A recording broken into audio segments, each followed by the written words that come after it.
All right, what is going on, ladies and gentlemen? How is it going? I'm Is There No One Else? And today's video, we are going to go over a community post by Gilliam the Rogue. It is the Update 35 Combat Preview. I have not looked at this yet. I'm very interested because I saw the first title here, and so yeah, we're gonna dive into it. We're gonna talk about it. We'll see how long this video gets. So yeah, let's begin. Greetings! It's almost time for the next update, and that means it's time to share some of the reasoning behind the upcoming big shakeups. This update brings a massive slew of balance adjustments all at once to hopefully reduce the need of large sweeping changes and subsequent updates, since some seemingly minor changes affect a huge part of the game's combat. The main focuses in Update 35 are twofold: improving accessibility to the game's combat by increasing the duration of outgoing ability effects such as damage over time, buffs, and debuffs, and a continuation of the attempt to quell some of these obscene damage production at the high end. Let's start by breaking apart some of the fundamental realities of ESO today. Weaving. Currently, to be truly effective in ESO's combat, you need to learn to manipulate something that is known as weaving. Okay, we'll get into that word choice here in a minute, which refers to the act of squeezing multiple actions into the global cooldown window. Doing so drastically increases your agency and output, and it is a staple of the game that we've come to embrace, as it helps our combat feel different and exciting to participate in once you learn the ins and outs. Okay, so we like this because it's good. However, the impact of weaving leads to a massive gap in performance, where players who cannot interact with it as effectively are left miles behind those who can. While this is particularly unavoidable and an important part of what makes the mastery of ESO or any activity utilizing a similar system particularly satisfying, we want to do what we can to shorten that delta. All right, so this is like the auto aim of ESO. The closer the gap between the low and high end, the easier it is to create content that can accommodate a wider audience while making more natural progression points for those looking to improve. To this end, we've started to look at the impact that one of the most common and important forms of weaving has in ESO, light and heavy attack weaving. Okay, so first paragraph. I already see where this is going, because they've already talked about actions per minute a couple years ago, and trying to reduce the skill gap and all these other sorts of things. And it's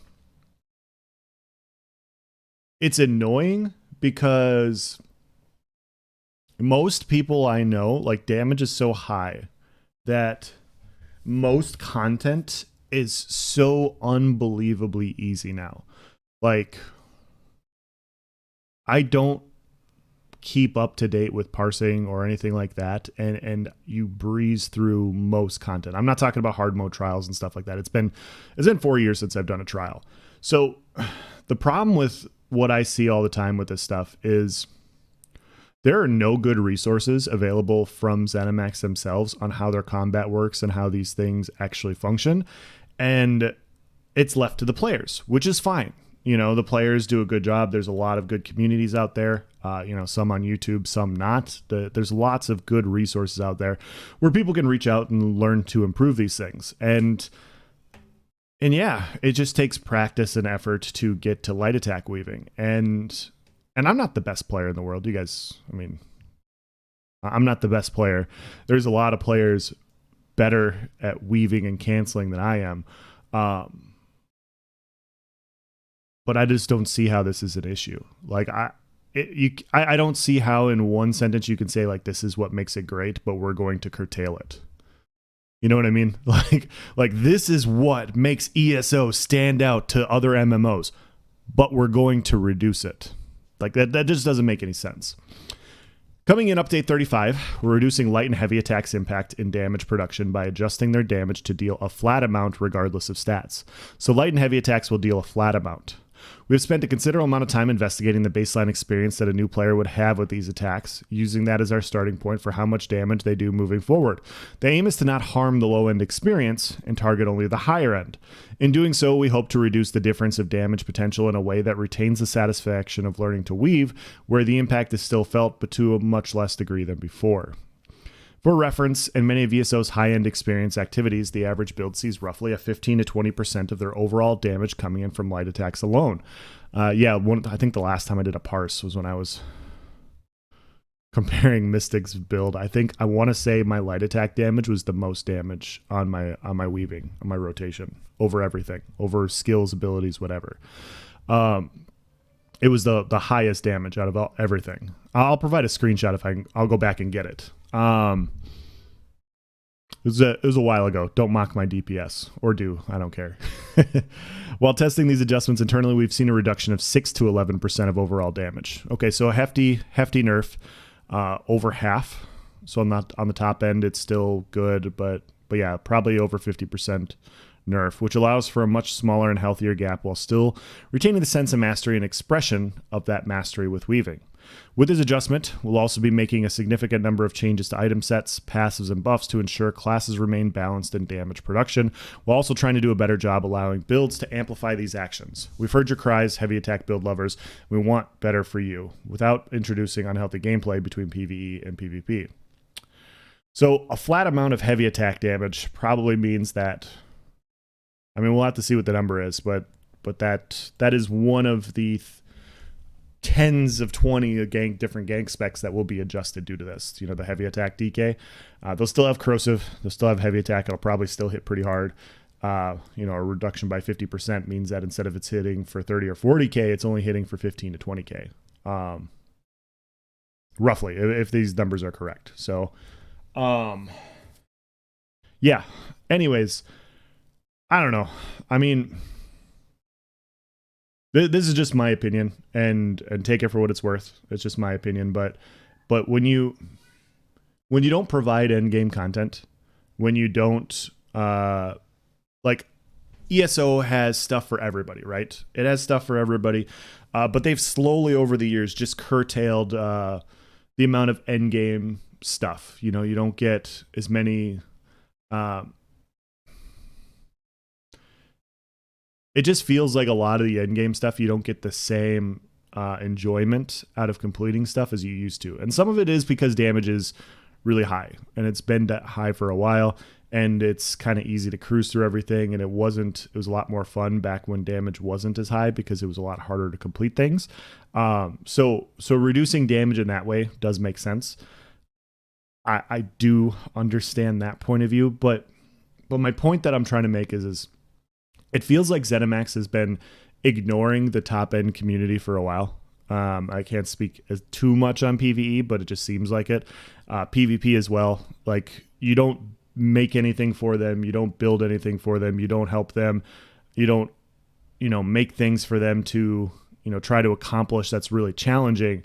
And so in that turn, those players get bored, and a lot of them end up leaving. And so you're left with a large portion of your community being new players who don't know how to do this stuff, and you build stuff for them. And so when it's like going down it's like making a bunch of decisions, and because you made a bunch of decisions, now this decision is the best, like, I don't know. I provided this example in the past, but I've talked about bad decisions. But like, let's say you decide to, don't actually do this, but let's say you decide to drink a bunch of alcohol, and then you decide to drive a car while inebriated. Well, the best thing to do would be to not drive a car, but you've already decided to drive a car. What's the next best thing to do? Well, to drive slow and put on your seatbelt. You shouldn't really be in that decision in the first place, but now that you're there, these are the best possible options that you can do to protect yourself and protect people around you, right? This is the same kind of comparison. Is you should be doing stuff for everybody. You should be doing education programs to bring up the community, the newer players, because they are years sometimes behind some of the players that still exist in this game. And so they need help, and they're not getting it from ESO. They're not getting it in an easy to digest place in the game. And so then they struggle, and then you get complaints about it because they don't understand how these things are happening. It takes a long time sometimes to figure this out if you don't have the right resources. So I would do it in a multifold thing, but that's not what they want to do. They want to reduce the top end, which is, I disagree. I mean, we keep capping the top end, and people still keep complaining about the top end. So, I mean, when does it stop? The point is like some people just don't want to learn. They just want stuff given to them. And that's fine. Like you can have stuff given to you in this game and you can complete most content. You just can't complete all of the content. So is that the complaint, that not everything can be beaten by everybody? Is that where we're at? Combat effects. The other area we have spent a considerable amount of time on for this update is the uptime of effects in ESO, as these are another huge way to improve your combat capabilities. Yeah, yep. Outside of weaving, the main limiter of your effectiveness in combat is your ability to output events such as damage, healing, shielding, etc., which is bound by activating abilities, which in turn are bound within the global cooldown system. Activating an ability from your action bar locks out your other abilities for 1 second, so a way to circumvent the system is to utilize actions that add power or extra events without your need to continuously activate them. These are often seen as buffs and debuff abilities, or damage and healing over time abilities.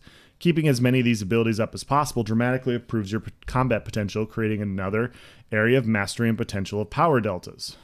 I wouldn't say activating radiating regeneration is like multiple times is... Yeah. Currently, many of these abilities fall within a 10-second window, meaning to maximize your efficiency, you must activate them once every 10 seconds. With 10 total active ability slots at your disposal, this often creates a situation where you want to load up almost every slot with one of these abilities, adding to your combat output for each duration-based effect you utilize. Between this and the engagement of weaving, this creates a reality where high actions per minute is required to be effective. Yep. As well as a robust rotation to keep as many of these effects up as possible. This in turn reinforces a need to glue your eyes to your action bars, taking you out of the action happening on screen. No. While this can create exhilarating combat experiences where you need to constantly monitor different activities on screen, it can also be overwhelming and particularly challenging for you to do so at the rate required to be effective. As such, coming in Update 35, we are increasing the duration of many of these effects in-game, primarily damage over time, buffs, and debuffs. By extending the duration, we hope to reduce the stress of many combat rotations, allowing for you to focus more on the action in front of you rather than the action of juggling buffs and debuffs on your ability bar and making the game far more accessible. Okay, so I'm not against this part because there are some classes that they've had to adjust over the past. If you look at Warden was very buff intensive. If you look at Necromancer is very buff intensive. And despite Necromancer being extremely strong, it's sometimes frustrating to play because it is very, very buff intensive. And yeah, I totally understand a couple of those classes. And so you see it where, like in my opinion, Magic and Necromancer is one of the strongest classes in the game, but you don't see as many Necromancers in PvP right now as you would see like a Templar, because Templar is good also. Templar is very good, but Templar is also quite a bit easier to play than a Magic and Necromancer for a variety of reasons. They have, their spammables better, their executes better, they're all those things as well, but being able to keep your buffs up is a little bit easier, especially because you have your purifies on the ground for 30 seconds. So it's just stuff like that. So this makes sense. Whereas like Intensive Mender, despite it being ridiculously overtuned, is like a 6-second duration. Yeah.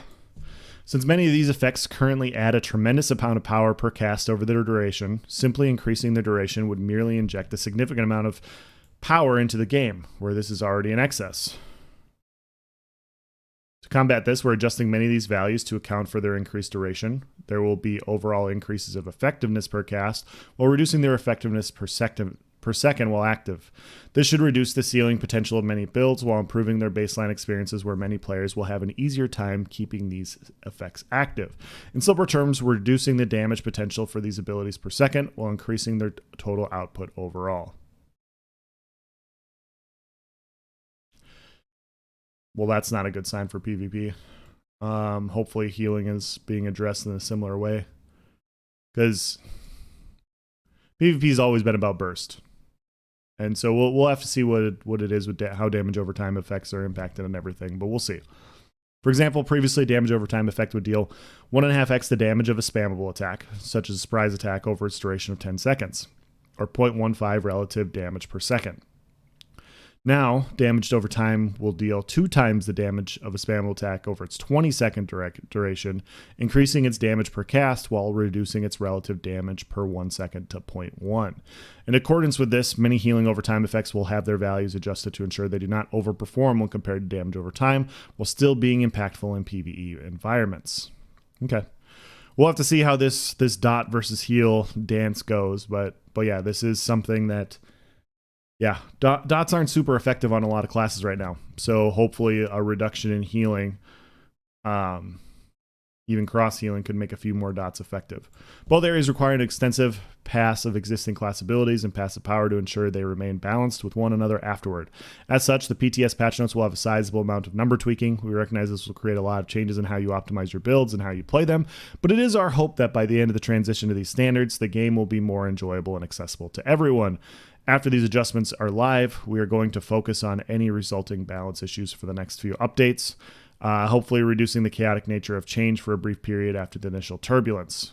We'll be keeping a close eye on these discussions that come out of this, as well as the initial feedback over the upcoming PTS cycle. Since the scale of these changes is large in nature, please understand it may take more time for adjustments to come, since changing one standard of effects affects many specific abilities. We hope this helps provide some clarity of our goals with the upcoming changes. You'll see in aids embracing yourself for the number of changes coming as well. We know this is never an easy process, and we appreciate your patience and tolerance as we try to improve the game that you and we love.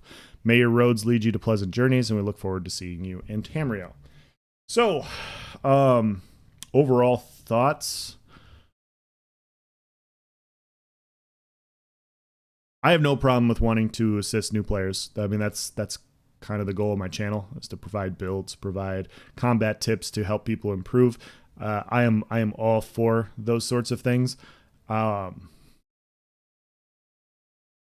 It's just like they've already done this. Like we've already talked about actions per minute. We've talked about how high APM players and like it got such a backlash they decided not to do it. How is this any different? This is just a word salad to do the same thing that they were trying to do 2 years ago. Like how is this any different than the thing that the community said they didn't want? Like, how is this any different at all compared to what happened 2 years ago? I just don't get it. And so overall, seeing a total reduction in DPS and PvE is probably a good thing, because yeah, I don't want to comment too much on PvE. I don't know enough, but I just know damage has been so ridiculously high. Like, most content's really easy and it's boring. Like, it's just boring for me. So, and I know people are going to hear that part and they're going, like, there will be some people like, yeah, it's boring for you because you're not a new player. I understand. And there's lots of resources out there to help new players, to get them to figure out how to play the game. It just feels like there's just nonstop, reinforcements to bring up the floor, not to aid people, not to teach people how to play the game or anything like that. It's, we're going to change the game. And they keep changing the game a lot. You know, this combat team has changed the game so many times. Like you go back to the first year. When were they first here? 2019. I want to say it was 2019. Scalebreaker. Increase dots by 100%. Increase healing by 85%. Next patch, reduce dots by 90%. Reduce healing by 40%. They just introduce a bunch of proc sets. Buff proc sets with Malacath by 25%. Reduce proc sets to the dirt, except for a few. Like, they just constantly are reworking the base game, and we can't get out of the base game. Like, it was just we can't get out of this. It just doesn't make any sense to me. This makes no sense to me, how the game has been out for 8 years now. 8 years, and they're still just tinkering with how light attacks work. Like, you know how much time it takes to go into to standardize all this time that could go into new trials or new dungeon content or new different mechanics, or hell, I know this is crazy, like new battleground maps or like a more impactful Cyrodiil. But instead of doing that, the combat team is focused on reworking the game for the 50th time in the 3 years that they've been doing this. It just makes no sense. Like, it absolutely makes no sense. It's just treading water, you know? It's a cat chasing their tail. This is, at some point, it's just ridiculous. It's just like, So your job as a development team is to constantly just rework the base game. Like that's your goal, is to just rework the base game. Nothing new, nothing exciting. We're going to come out with a card game that doesn't really give you much, and that's going to be your entire chapter. But we're going to spend all of our time focused on how the base game works. Like this is more attention and more detail than what this last chapter was. It just is. Like the amount of work that goes into doing all this is just so much more than slapping on a card game. As far as the combat effects, I actually don't mind this at all. Increasing the duration on buffs and debuffs isn't necessarily a bad thing. We'll have to see how it works out. Some classes are very buff intensive, and yeah, it's more fun to PvP when you're actually dealing out damage.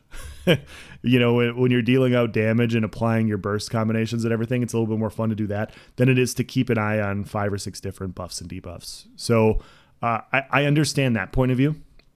So I'm not against this part. It's just like this just makes no sense to me. So yeah, those are my opinions after first reading it. I don't know, man. I don't know. Like, I still enjoy it. Despite this rant, I still enjoy this game. It's just that they just, I think the quote that I had when they did the APM thing was, the ZeniMax development team wants to ride what good things they have going for this game off a cliff, and the community keeps trying to stop them, and they keep swerving towards the cliff.